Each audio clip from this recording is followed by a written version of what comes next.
What's up, dudes? Brian here. Just wanted to let you guys know that we are this close to starting the build on the Silver 636.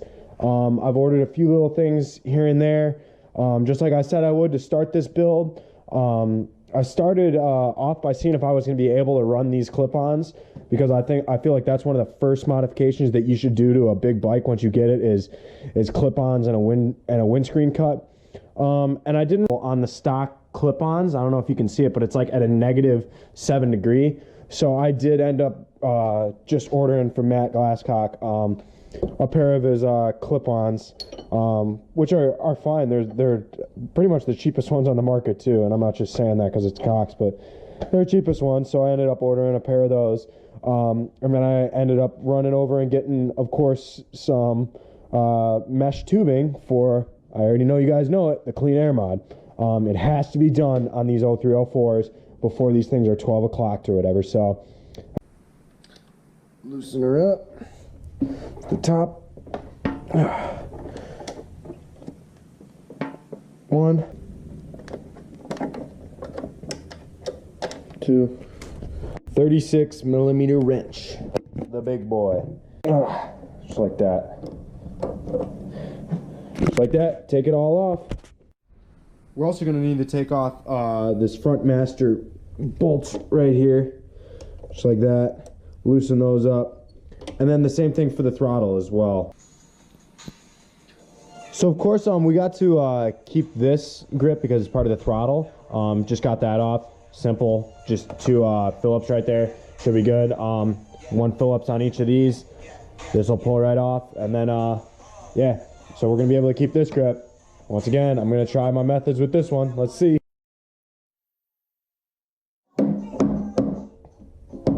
Sometimes a little tap of the old hammer just on the side here helps it come right up. Like that. Your triple's off. So get this ignition off and we should be all good. I'm going to make a last ditch effort to save this.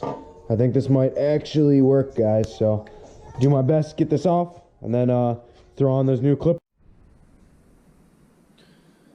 So we got these guys loosened up. So out with the old 1, 2 old clip-ons. Now all you want to do, I'd like to take a rag to these, make sure you clean everything that you normally can't get when the triples and the clip-ons are installed. Take a rag down, clean it all off. You know, make sure everything's all good. I don't know, when I have things taken apart, I do like to do a little bit of cleaning, extra cleaning here and there, get all that dust off.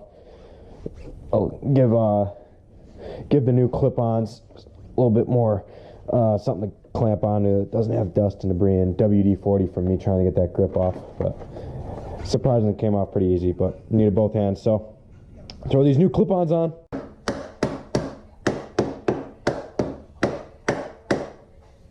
Boom, till she's flush. So big pause, guys. As you can see, this is a 100% stock bike, like all you guys know. I did a test fit, you know, make sure it's going to line up. This bar is going to hit this big windscreen. These 0304s come with a huge windscreen. So I am going to do the windscreen cut as well today. I plan on only taking off, you know, maybe to the first hole. I don't know. I'm going to have to lay it out.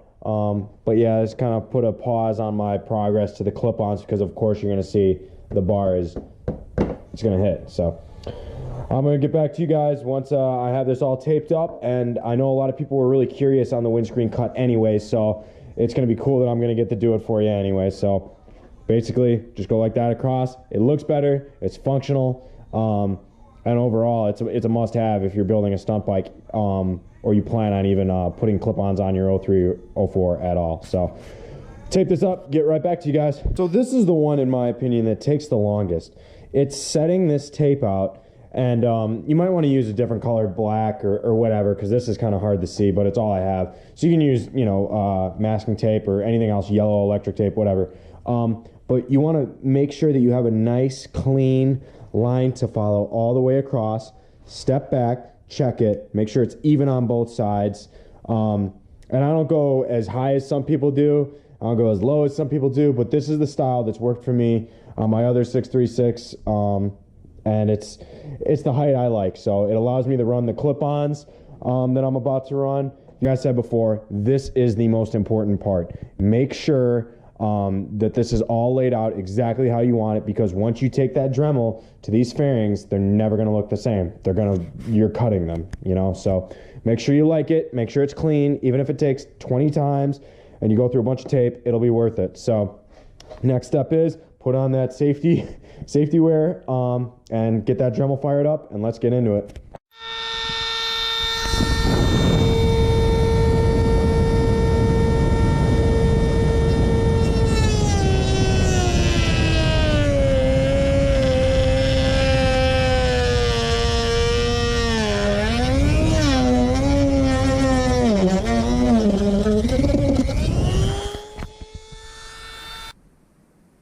Alright, so we're about halfway through on this pretty clean cut. This took about 3-4 minutes. Just nice steady hand. When I thought of something that I should remind you of, because we're halfway here and I did this the first time I did it. I started from the other side right away to like meet him in the middle. Don't do it, because it needs to like flow better with one smooth line. It'll, no matter what, it's going to look like you did, I don't know, a little bit of a chop job, unless you do, you know, perfectly straight. It always will look better just one continuous line across. So as you can see, you got a little bit of debris here and there. You can clean it up later with either sandpaper or just being really delicate with that. So I'm going to keep cutting here. I'm definitely not going to be holding the GoPro much when I'm cutting. So all right, guys. So guys, I'm absolutely filthy and all burnt plastic. You're going to see it literally everywhere. Boom, look at that, comes right off. So yeah, it's gonna be everywhere, but man, does that look a lot better and cleaner. I'll show you what we do next. I'm not gonna put a stealth stay on this right away, which is pretty much an all metal bracking up front. I'm gonna try the stock, because I do want to keep with the stock look for this build. So I'm just gonna do my best here to trim these nice and clean with the windscreen, which this part is metal, but this down here is plastic. So take some compressed air to it if you want, wipe it off, whatever you need to do. I'm sure you don't want a bunch of burnt plastic on your bike, so I'll get right back at you as soon as I'm done cutting these metal parts here to make it flush with the windscreen. But as you see, all this debris that, like, it looked terrible and all this stuff, you can take off the tape now too, I guess, that looked terrible and stuff like that, actually looks pretty good. So I think this is one of the better cuts I've done. It looks pretty even as far as from the eye can here. I might trim down this a little bit right there. Might drive me a little bit crazy, but other than that, it looks good. So I'll get back to you when I'm done trimming that up. All right, guys, so I'm getting the little bits of debris that, you know, of course, are going to be everywhere. But man, did this turn out nice. I really do like the way it looks. Definitely one of my better fairing cuts I've done.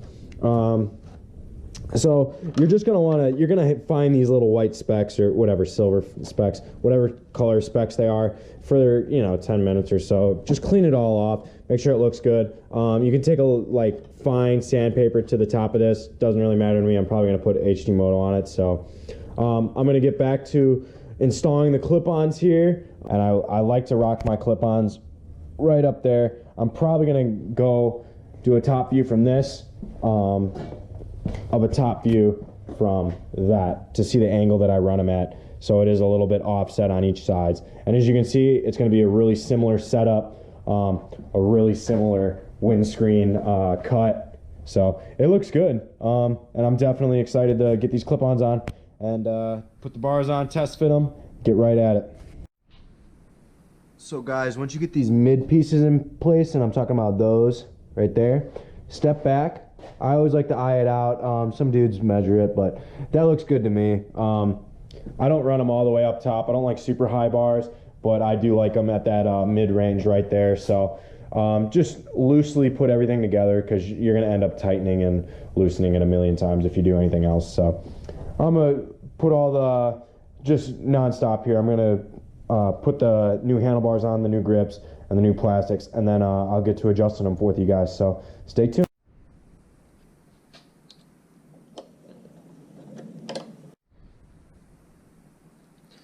Alright guys, so starting to tighten everything up. Nice and slowly but surely. So, it's looking good. Looking good. So guys, here's something else that I like to do whenever I'm in here. And it's kill switch, pretty much disable. There's these 2 wires in there, so I'm going to cut them out really quick. Basically, you want to do this just because you don't want to kick your kill switch ever, you know? You kick your kill switch or you kick your key, it's game over. So just snip it, take these 2 wires right here, and all we're going to do is join them together. So that's about it. Stripped them up, put some electric tape over them. So now your kill switch just won't be functional. So if you guys want your kill switch on your bike, that's fine, but I would not suggest it. In one of my later videos, I'll show you what I'll do with the key up here to make sure I don't kick it, or who's ever riding it doesn't kick it. But yeah, this is definitely, if your motor shuts off mid wheelie, you're gonna go down pretty bad. You're gonna mousetrap. You're gonna get flung over the top. So that's definitely something you can easily avoid by, when you're in here, disabling your kill switch. And then I think I'm just going to cut down the key so it's just a little quarter turn right there, so you can't really kick it. So the last thing you want is your bike to ever accidentally turn off. So that's that. Alright guys, so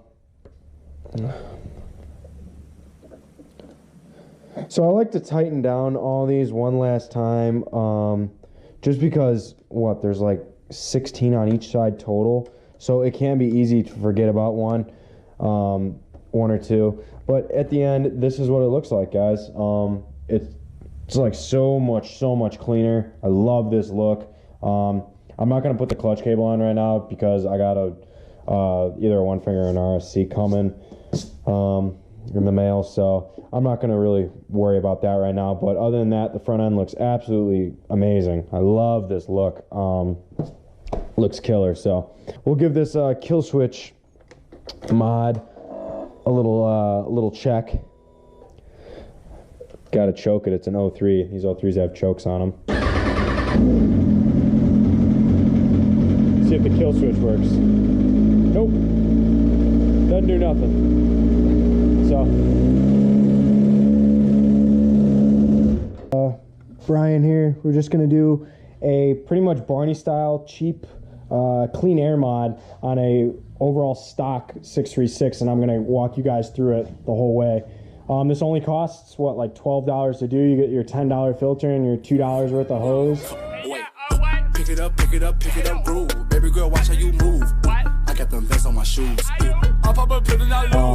And you're like $1 adapter, so 13 bucks, I guess. And basically save you $40 from the Six Shop or anyone else who makes these clean air mods. You're basically looking at the bike from exactly just the gas tank off of it and the fuel rail or the fuel line off of it. So all we're gonna do right now is take off the breather hose from the airbox and take the airbox off, and we're gonna start plugging up the airbox. So let's get into it. All right, so once we got the airbox off here, you're gonna notice 3 open lines. One's a breather from the airbox, another one's your crankcase breather, and the third connects up to your head. So you're gonna have 3 exposed holes on the bottom of your airbox essentially. So you're gonna wanna block off these holes, and we're gonna get to these lines later on in the video. But when it's all open and everything like that, you should make sure to clean everything up. Clean off your fuel injectors and, you know, make sure everything's good to go, and yeah, plug up your airbox. Okay, so back in here, all this garbage, you're taking it off. So basically off the head, you're just gonna rip it. You're gonna notice a few things right away. You're gonna have a vacuum line coming off. You're gonna take this off right from here. If I can get this off, sorry, it's stuck. I guess you can take it off from right there too. And all this garbage, you're not gonna need, except for right here. We're gonna take this and we're gonna cut it in half. Just cut right here. Let's see if I can do this. Cut right there. And cut right here. Now why we're doing this is because of course you don't want your top of your head just exposed.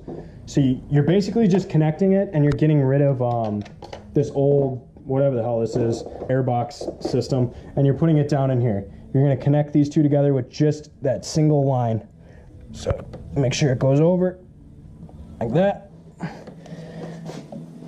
And then right on this one. And you wanna make sure you get the right size too, so it doesn't have any kinks in it or anything like that. So, see, it's a little too long. Take it out, trim like a 1/4 inch at a time.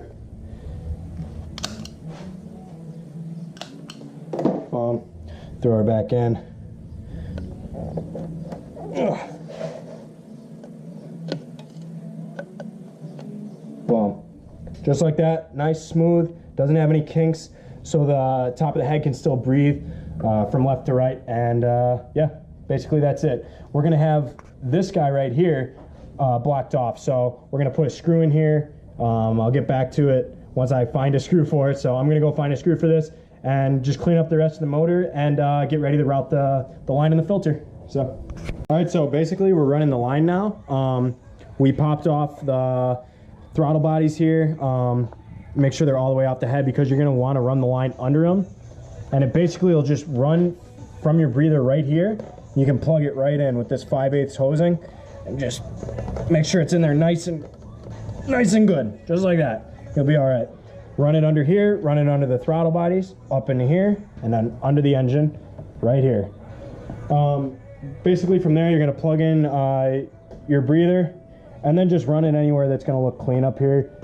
But most likely you want it, you know, standing up like that, so when you are 12 o'clock or anything like that, the oil is gonna be able to not flow out of the filter, but your engine will still be able to breathe. So I'm gonna throw these throttle bodies back on, clean everything up in here, but basically that's it, guys.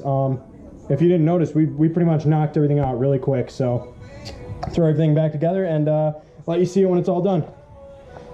Got the throttle bodies back on here. Make sure you anchor down these two little bolts to get them off. Forgot to say that.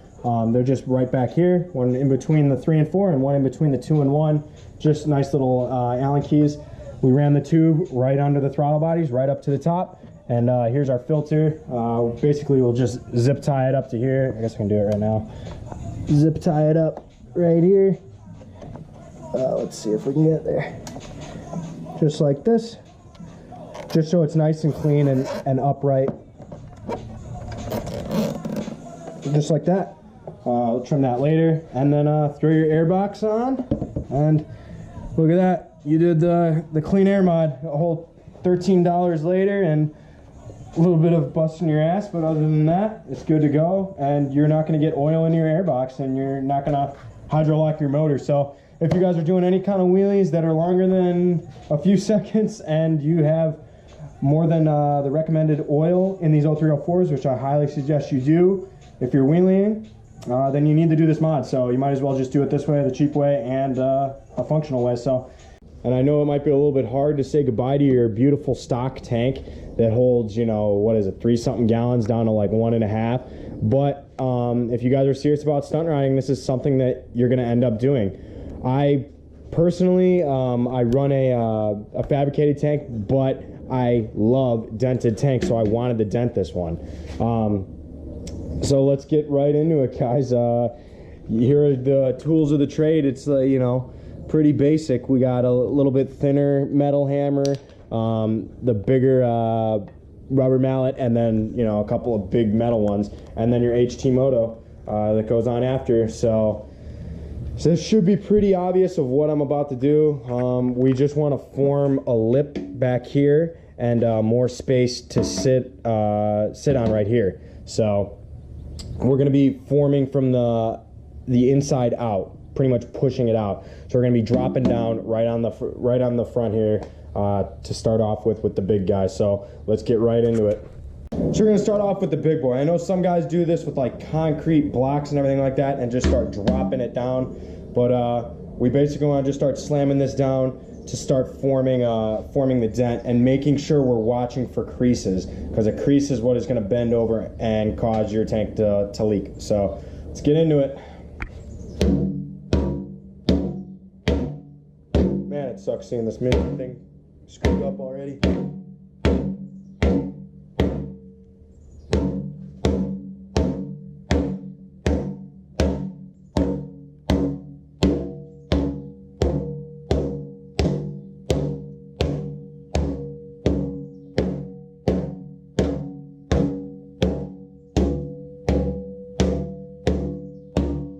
So if you have a full tank like I do too, you might also want to, I know this might be early or a little late, keep opening and closing it. Let's see if we can even open it.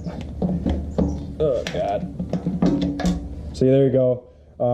You want to make sure that sometimes the pressure builds up in there.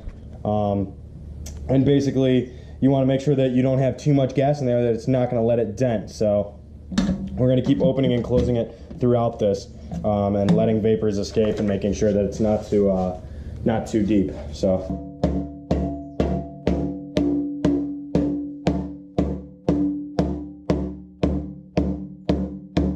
so see, we're starting to develop a crease right here. Just start moving away from it and just not pounding your lip directly on it so it doesn't break.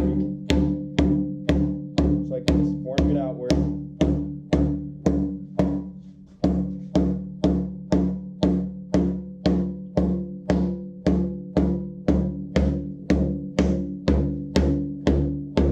Don't worry about if it's just the clear coat and the paint either. You're gonna have paint dents and paint chips, so I'm sure I'm gonna edit a lot of this pounding out, so we'll just keep going, but you're gonna keep forming it backwards. And I definitely also, I totally forgot to say, I recommend a center stand, so you can make sure that you can have an eye over your tank, and basically make sure it's even on both sides. So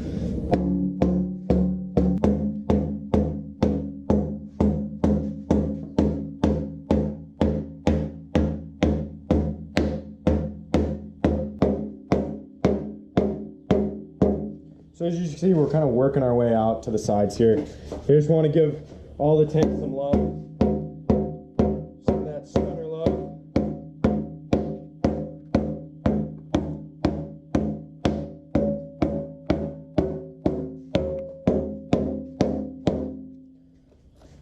Jeez. Oh.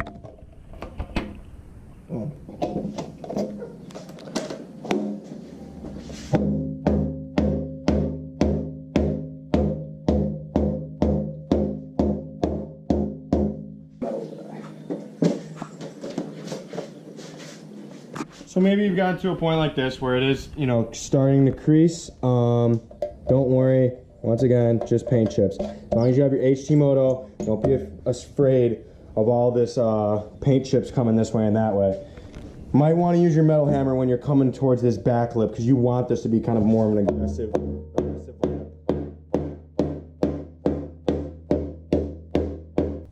And basically, fast forward a few hours here.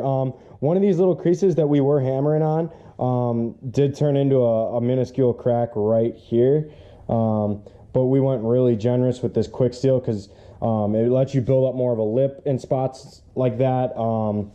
Basically, you can get this at any, you know, AutoZone, anything like that. And if you are planning on stunt riding, I definitely always have some around, because these tanks do start to crack after so much pounding and pounding and pounding of a full man's body weight on it, with the corrosive properties of gasoline as well. You know, your HT Moto starts to chew away and you can develop cracks in your gas tank, which are minuscule leaks. So basically, it's pretty much like a Bondo that you can form. Make sure it's nice and smooth before you put the HT Moto on, and that way you can make your lip up here too just how you want. So this little bit of lip right here, we formed it up there. I'm sorry I forgot to add this to the parts list at the beginning of the video. It is gold though, quick steel. It sets in like 5 minutes and cures in an hour, so just leave it overnight. And then reinforce, I like to reinforce right around here, right around the gas lid with it as well. Basically, from all the hammering, you might notice just a little itty bitty crack in between there and where it sets, the gas cap. Just reinforce it with this stuff. It'll guarantee that it's not gonna leak. So I'm gonna get done sanding this to exactly how I want it, and then we'll get on to the step that makes it look like a stunt tank, throwing on that HT Moto traction grip. So we're gonna go ahead, make sure we get a nice smooth finish so it has a good surface to cling to. Clean it off with some alcohol, and yeah, just like that, we'll get back to you guys. So as you can see, we took the alcohol, wiped it all down, made sure there's no debris or anything like that from sanding. It's a nice smooth finish, almost like, you know, ready to paint on top. You just want a nice smooth place for that 3M adhesive stuff that's on the back of this HT Moto to adhere to. It basically, you know, lets it cling to a smoother surface if it's not all, you know, bumpy and ridgy and stuff like that. But this is the time that you want to jump into the tank, test it out, make sure this lip's good enough for you, this build-up's good enough for you, and locks you in. Because at the end of the day, this is going to be what's holding you guys in on your wheelies. So this lip right here is enough. So I like the way this bowl looks. I think it's deep enough, good enough. I think we're going to send it. So we're going to go ahead, get this traction pad ready to go, and get at it. All right, so got your traction pad here. It comes with this adhesive stuff on the back. You just remove it all at once. It's really sticky, so try not to let it touch anything and actually press it down too hard, unless you want it to stick. So just be delicate with it. Nice and easy. That. I forgot to mention, we already had pushed it down. This is what's with these bends. We made sure to push it down into the tank and let it form a little bit. And you always want to start from the inside first. So when I say from the inside first, you don't want these guys touching like that. So get a side out and push down on the inside, right in here. Make sure this seats first. So make sure you get right in here first. Because this is the part that's going to have the most traction on it. You got to think this is what's holding in your rear end. So make sure it's all pressed in here nice and firm, and then work your way out. So this is all good. And don't worry about your gas cap being covered. That's so easy to figure out, and just take a razor blade too. So just like this, right around the brim. Make sure you get a nice press down on all of it. Take your time with this, because I know a lot of guys, including me, don't have a lot of this HT Moto to kind of go around, because it is a little bit more pricey. I keep calling this HT Moto. This is the pad from Cox Stunt Parts. It's a little bit cheaper, but still, it's not cheap. Oh, just like that around your cap. You guys are gonna be pressing a lot on this stuff. So just press, press, press. Make sure it goes around the brim, and then it's up to you how much access you want to leave on the sides or not. If you want your whole tank's color showing or not. I try to be generous with it, because sometimes it peels off. But all right, so there you go. You can see the total outline of the tank from right there. You can see where we worked in. This is the only part that you really need to be concerned about with it sticking. So now we got that done. We got an awesome lip on this thing. We're gonna probably trim some of the outside here, but I'm gonna go ahead and take my sweet time with that with a razor, real slow. The longer you take with this, the better of a result you're gonna have. So I suggest you guys take your time. So take your time, make it look good. And other than that, we're almost done, besides one last thing, and that's pounding out your cap to be able to get gas in your tank. So all right guys, so our tank looks great. Nice good wrap. Cut off all the excess, made sure it's sticking on both sides. It looks good. I like how it's still you can read Kawasaki partly on both sides. That looks kind of cool. So basically we cut out the tank thing here too. So all right, you get on your bike, you're riding, you go to put some gas in it, and you might have a little bit of a problem. There's nowhere to put your gas. See that? There's nowhere. So this right here is the most kind of like dangerous part of it. This is when you can seriously screw up your bike. These are the two tools you're gonna need next. You're gonna need a flathead and a hammer. And basically you're going to be taking this flathead and moving around the brim in here on the lower part of it, and you're going to pound it out. You're going to pound out this inside part of it. So basically you want to put your screwdriver right here first. Just lightly make sure, if you go through the bottom part of this tank at all, this tank's screwed. So you can't really just do a water wetter on this one, or a JB weld type of thing on this one. So stick it in there.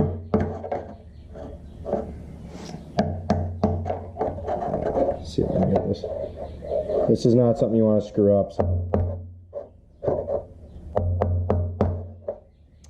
Come on.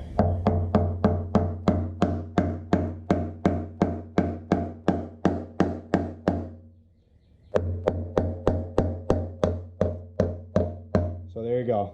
Through in this one little hole like that. Now you want to do these holes all around the brim here until you think that that's enough room for some fuel to move in there. But make sure you do not go past that one layer, or else it's going to be a bad day.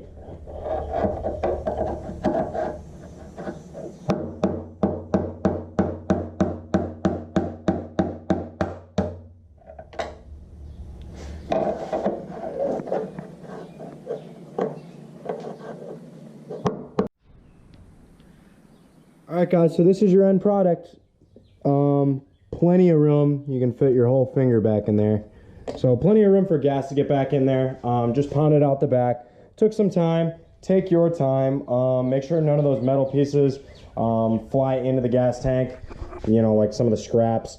If they do, not the end of the world. You'll have to drain the gas tank, but try to catch them. The big concern here is that you don't go through this layer of gas tank. So just make sure you go in it across like that, and that way you have a nice big hole trimmed out there. So hey guys, I appreciate you guys watching this build. I cannot wait to jump on this 636. It's absolutely beautiful. All right, what's up 636 family? Today got a special little treat. We just got this badass new mini Cox cage. If you don't know what Cox Stunt Parts is, they're basically they're redesigned the old cage to make it into a smaller, more slim profile. My concern, as well as a few other stunners, was, is it going to protect as well? Is it going to do the job? So far, I mean, it's just as thick. It seems just as strong as the older cage. But today, we're going to be throwing it on this 636 stunt build that we've been knocking out here piece by piece. So first things first, we're going to be taking out these motor mounts. We'll jump right into this video. Not too much joking around here. We're going to need to take out these motor mounts to be putting in these stronger bolts and also securing on this this here cage. So basically we're just taking this girl just like this, loosening her up, boom, she's out. That thing probably hasn't been out since the factory. So we'll do that to the other side now, and basically just hooking this cage, and it shouldn't be that big of a deal. So it comes with all the hardware here. It comes with the spacer that you need, and the two bolts. So other than that, go to the other side and get right back to you guys. All right, guys, so we got these stock motor mounts out, and like I said, probably these haven't been out since the factory. So make sure you hang on to these two bolts, and hang on to these again if you want to change cages or want to run naked. Not literally, just your bike. But your next thing is you're going to go on to this one with the spacer and go on to the left side, because we're going to do left side first. And this one with the spacer is going to drop right down into this number 1. And we're going to get it going here. Ugh.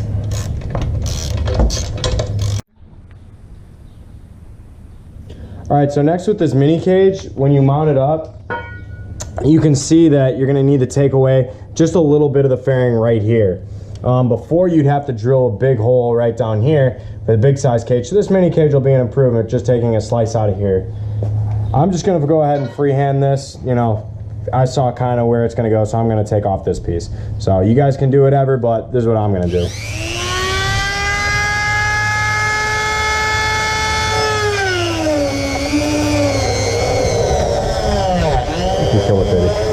Or actually, come back here first. Take your extension, this long piece of steel rod, throw it through the swing arm first for a little bit of stability up front. So slide that back through there. Now your back end won't be sliding out on you. And send her in. And then make sure you're holding this back bolt up to it to tighten her up. But after, I forgot to say too, we got to Dremel this out. So I just Dremeled this out. It only goes down about a ½ inch. So Dremel that out. That way it sits nice and flush on there. But put this back piece in and we'll be on our way. Dremeled out this piece pretty much the same as we did the other side. We sent this mid bar over to the other side of the cage that's already in. And now we're going to put on this side piece. So make sure you got your 17mm wrench in your cage onto your bolt here, and send it home right into that hole. And then come back here to your swing arm, just how we did the other side, send it home right there. So she's got a nice little sturdy piece. You take your motor mount bolt into the back, throw her in. You need some little tiny Chinese like little small hands back here. Throw her in and start threading that bolt in. You're gonna take your mid piece bolt here. Make sure it's not tight. And the mid bolt is still loose. And send it into the second big hole here. So now you got your support on both sides, and every bolt is in place now. So if I wanted to, I guess I could tighten down this one, but wait till I get the other side tight. Snug her down. This is normally the first one I tighten down, is the engine bolts or the engine mounts, because I know these are the ones that take the majority of the beating. So I tighten that girl down. Nice and tight, good to go. We could snug down those, but those are normally last to go. Come on over to the other side and we'll snug down this engine mount. Send it home on this guy.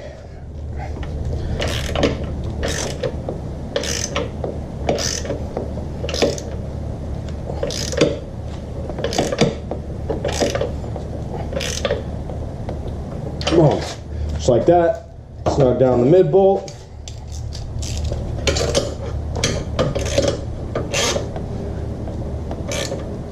Just like that. And then last thing is, we're just gonna go down to either sides of these and tighten these down. So get right back at it. I mean, there should be no looseness, no loose spots, no nothing like that. The sturdier this thing is on, the better. The last part, putting on your plastic pucks. All it is, tap home. Tap these girls right into place on all sides here. Just like that. Come over to the other side. Give them a nice little tap home.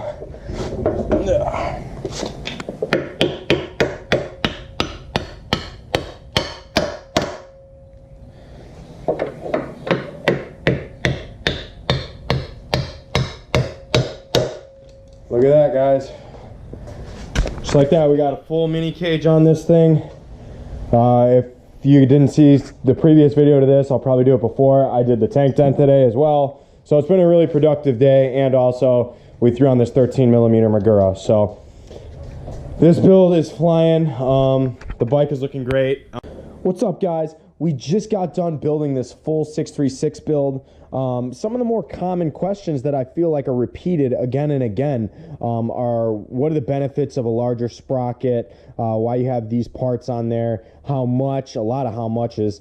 So in this video, I wanted to cover that. Not only the parts that went into it, but also some of the prices that you can expect to pay on doing a full stunt bike build. So guys, I am basically going to start this parts list right from the back. And I'll be telling you prices along the way and maybe some time that you can expect to spend on this installation. One of the first things people ask about is, why do you have two calipers back here? One for the handbrake, one for the foot brake. That's kind of a given. We also like to run this bracket, you know, because you have to have a specialty bracket to run two of them, and also a bigger rotor, which helps prevent in brake fade and better braking overall. Braking performance. This one is made by Hohei Designs. You're expecting to run about $155 for the bracket, and then another $200 or so for the big rotor kit with the big rotor and the extra piece for your new bracket. These are Honda F4i front caliper and a Honda F4i foot brake caliper off of 01 to 06 F4i. Expect to spend about, I don't know, 45 minutes to an hour on this at least. And it's also paired with the other mod really well that you kind of have to do on stunt bikes if you're going to get serious with it, and that's a sprocket. I like to run the 54 tooth Vortex sprocket. I've always ran a 54. It's always been good for me. It still allows for top end, stuff like that. And I pair it with a RK 520 chain. Never broke one. Super reliable. Spend the extra money on it. The chain itself, expect to pay about $110, $120. especially if you know you're going up in these links. You're going to need about 120, 125 link chain because of the bigger sprocket. And the sprocket will run you another $60. So there's another $200 or so that you're getting hit for doing this, you know, just the back part of the stunt build. Keeping with the back here, I'll talk about the sub cage. This works in conjunction with your cage I don't know if you guys can see if that lines up well, but yeah, it wants to land right directly through those. That's where you want your bike to land. So to have a good sub cage and a good cage is super important, especially if you are running full fairing to protect those fairings even more, but more importantly, your engine. So your engine can keep performing and keep you guys on the lot or on the streets or wherever you guys are. It's extremely important to have. This is a Cox cage and sub cage. I believe the pair itself will run you in between $400 to $500, depending on what company you go with. Some companies a little more, some companies a little less. I will tell you right now, I've never had a problem with this setup on any of my bikes. Great cage, great sub cage. Haven't broken one, so it's good to go. Another thing, definitely optional if you guys want it or not, but a lot of guys do run these shorty exhausts. They aren't in the way as much as the big side mount exhaust. They're just more clean looking. You know, you can make your own basically from your used parts store or whatever like that, or you could pay the $200 something to get the RSC one. Definitely not a necessity though, so just throwing you guys that because I know a lot of you guys see them in the videos because a lot of guys rock these little shorties. Here's the foot in the hole seat. This is more of a mod that just takes time. This is just you taking a Dremel to the bottom of it, cutting it out, you know, basically stuff like that. You want to do this to have better control of your bike so you can have a foot planted to keep your body weight in line with the motorcycle. It helps a lot when you're doing one-handers, circles, anything like that, where you want to, you know, have your body weight centered or off to one side. You can always have a foot in the hole. Another huge thing, and I'll put the link to this right up here, a tank dent. Once again, another more just time consuming than money. The only thing you're going to be paying for is this pad, which is, you know, 40, 50 bucks. You can go on eBay, you can go on Cox, you can go on HT Moto, go to the Six Shop, wherever. And basically this is just going to take you being patient, taking a hammer to it. I have the how-to video that I'll put up there. If you guys want to watch it, it's like, you know, 15-minute video talking in depth about it, but this is just going to take time more than money. Moving up to the clip-ons up here, these are Cox adjustable clip-ons, 7 degree. Expect to pay anywhere in between $100 to $200 something for different companies. I believe Cox is like 150, 160. You want this to be adjusted to where you are comfortable as a rider. Some guys like them more inward, some guys like them straight, some guys like the 7 degree, some guys like the 0 degree. That's up to you. I have 7 degree on this bike and I have 0 degree on my other bike. And basically, it's just rider's preference at the end of the day. So try them both out, see which one you like. More so on the clip-ons. One finger clutch, very important for being able to use your handbrake and your clutch at the same time. I personally run a one finger and a Magura 13mm HC1. It's their new line. You can expect to pay anywhere from $200 to $250 on different websites. I've seen them on Amazon go for like $190 or something like that, some crazy, you know, cheap number. And you want to run an 80-inch line. You can also get off eBay or Amazon for like you can get it for a Chinese ATV. You can get it for just get an 80-inch brake line and expect to pay about $20. So there's another, you know, $200 something just on your handbrake, and that's, you know, in conjunction with your already $300 on your rotor or whatever. So another more time-consuming thing is the fairing cut. This is just done with a Dremel. Once again, I'll link the video right up there, so you guys can see the process that I had to go through to get this cut. You want to do this so you have the option to have this height of the clip-ons on there, and also to have your feet up there for high chairs, anything like that, better visibility. And I guess the same thing goes for the next mod I'm about to say too, the clean air mod. Basically, you know, help your motor keep running. Only $20, $30 worth of parts on it. I'll put that video right up here. But other than that, guys, there's not that many parts that go into it. However, all this stuff does start to add up once you start factoring in your own time, your own money, and your own your own blood, sweat, and tears to get it all put together. So every stunt bike's unique. Every bike isn't going to go together the same. So if you guys have questions, comments, concerns, anything like that, leave them down in the comments. You guys know I'm good about getting them to you. I just wanted to really quickly run over this bike and tell you guys some of the prices that you might be expecting to pay on top of your $3,000, $4,000 bike, of what you're going to have to sink into it to make it a stunt bike. If you guys still have any video requests, anything like that, keep them coming. I've gotten this request to go over a full parts list more than enough times to do it, so I'm sorry it took so long, but here it is. It's not a very complicated. It is just a lot of money that you're going to be spending on your motorcycle. So all right, guys, I hope you guys are enjoying the channel. I hope you guys are riding safe. I hope you guys are taking your time learning some of these tricks and some of the things that we've talked about on this channel. As always, be safe, and click share, click like, click dislike, whatever you want to do. So as always, guys, this is Brian telling you have a good weekend. Be safe. Peace out.